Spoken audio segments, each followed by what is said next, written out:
Hello बच्चों, welcome to the my YouTube channel educational point. तो स्वागत है आपका मेरे इस नए वीडियो में। आज हम लेके आए हैं एक बहुत ही महत्वपूर्ण कवि का जीवन परिचय, जो कि हैं पद्मलाल पुन्नालाल बख्शी। ठीक है, तो ये क्लास 10th का बहुत ही इम्पॉर्टेंट जीवन परिचय है, जो कि बोर्ड एग्जाम में कई बार पूछे जा चुके हैं। तो सबसे पहले हम इनका संक्षिप्त परिचय देखेंगे, जो कि बहुत ही इम्पॉर्टेंट और बहुत ही आसान तरीके से है। संक्षिप्त परिचय में हमें क्या क्या लिखना है और फिर हम इनकी कहानी को देखेंगे। तो पद्मलाल पुन्नालाल बख्शी का जो जीवन परिचय है, ये बहुत ही इम्पॉर्टेंट माना गया है, क्योंकि बोर्ड एग्जाम में कई बार ये पूछे जा चुके जीवन परिचय हैं। तो चलिए हम देखते हैं इनके संक्षिप्त परिचय को।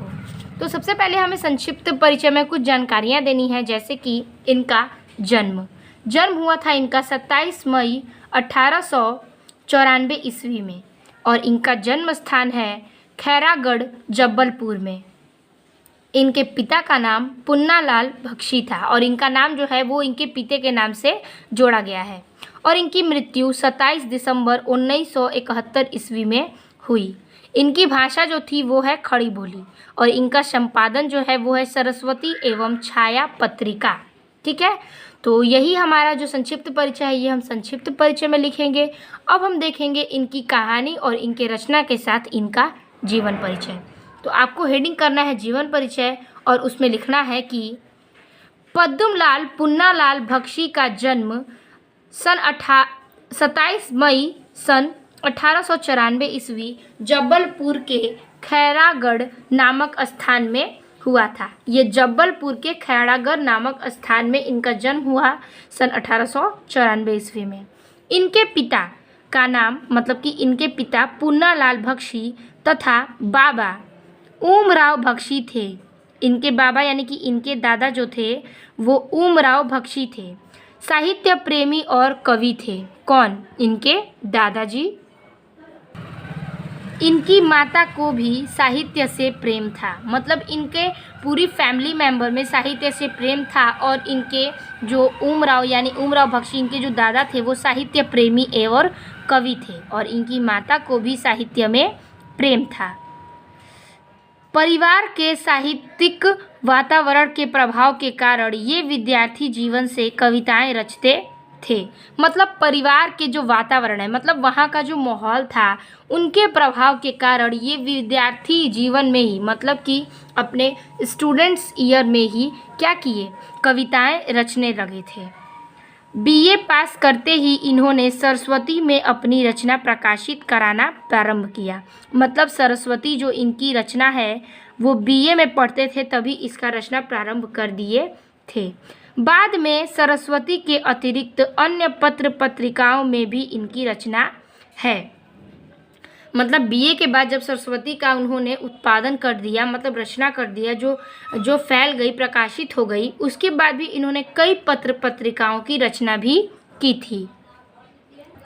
कह रहा है कि इनकी रचना प्रकाशित कराना प्रारंभ किया। ठीक है, इनकी जो रचना है वो प्रकाशित करना प्रारंभ हो गई। बाद में सरस्वती के अतिरिक्त अन्य पत्र पत्रिकाओं में भी इनकी रचना प्रकाशित होने लगी। मतलब कि बाद में जब वो सरस्वती के अतिरिक्त और भी रचनाएं किए तो वो भी प्रकाशित होने लगी, मतलब कि वो भी प्रसिद्ध होने लगी। इनकी कविताएं स्वच्छंदतावादी थी। इनकी कविताएं जो थी वो स्वच्छंदवादी थी, जिन पर अंग्रेजी कवि वर्ड्सवर्थ का स्पष्ट प्रभाव परिलक्षित होता है। इनकी जो अंग्रेजी कवि है वो है वर्ड्सवर्थ, जो उनका प्रभाव क्या होता है, परिलक्षित होता है। इनकी प्रथम कहानी तारिणी जबलपुर में प्रकाशित होने वाली थी। ठीक है, यही कह रहा है कि इनकी जो तारिणी प्रथम कहानी थी, इनकी प्रथम कहानी कौन है, तारिणी, वो जबलपुर से प्रकाशित होने वाली हितकारिणी पत्रिका में सन 1911 ईस्वी में प्रकाशित हुई। ठीक है, कह रहा है कि तारिणी जबलपुर से प्रकाशित होने वाली हितकारिणी पत्रिका में सन 1911 ईस्वी में प्रकाशित हुई।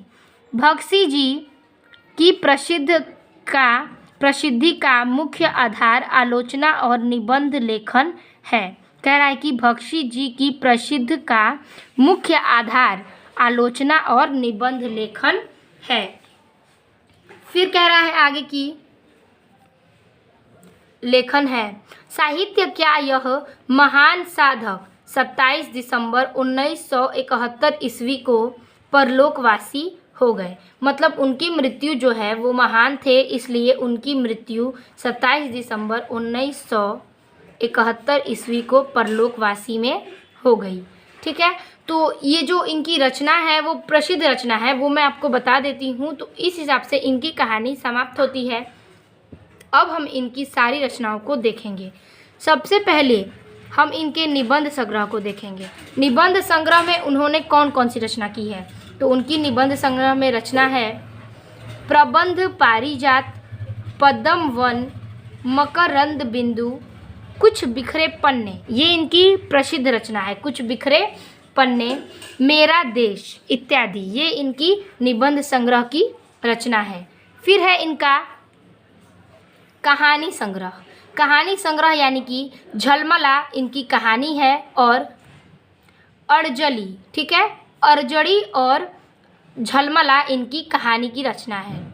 फिर आलोचना की रचना किए थे। आलोचना में मतलब उनकी विधा है आलोचना, और वो आलोचना में क्या क्या किए थे तो देखिए, विश्व साहित्य, हिंदी साहित्य विमर्श, साहित्य शिक्षा, हिंदी उपन्यास साहित्य, हिंदी कहानी साहित्य, समस्या और समाधान, पंत्र पात्र मतलब पंत्र पात्र, और यहाँ पे पंचरात्र, ठीक है, पंचपात्र और पंचरात्र, नवरात्र आदि में वो सब रचना आलोचना में लिखे थे।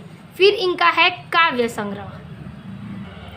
फिर इनके कुछ काव्य संग्रह हैं, जैसे शतदल, अश्रुदल और पंचपात्र। ठीक है, कुछ काव्य संग्रह हैं इनके, वो है शतदल, अश्रुदल और पंचपात्र।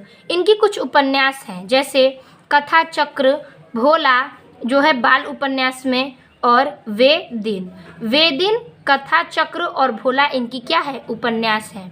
ये कुछ आत्मकथा और संस्मरण लिखे थे, जो कि है मेरी अपनी कथा, जिन्हें, और ये मेरी अपनी कथा ये अलग है। फिर कह रहे हैं कि जिन्हें नहीं भूलूंगा, ये भी एक रचना है। और लास्ट है इनका अंतिम अध्याय, ये भी इनकी ही रचना है। तो पद्मलाल पुन्नालाल बख्शी बहुत सी रचनाएं किए थे, जो कि मैंने आपको इस वीडियो में लास्ट में बता दिया। तो इसी प्रकार से इनका जीवन परिचय समाप्त होता है। आई होप आपको इनका जीवन परिचय बहुत ही अच्छे से समझ में आ गया होगा। बहुत ही इम्पॉर्टेंट कवि हैं, तो आप इसे नोट कर लीजिएगा। मिलते हैं आपसे अगले वीडियो में, तब तक के लिए धन्यवाद।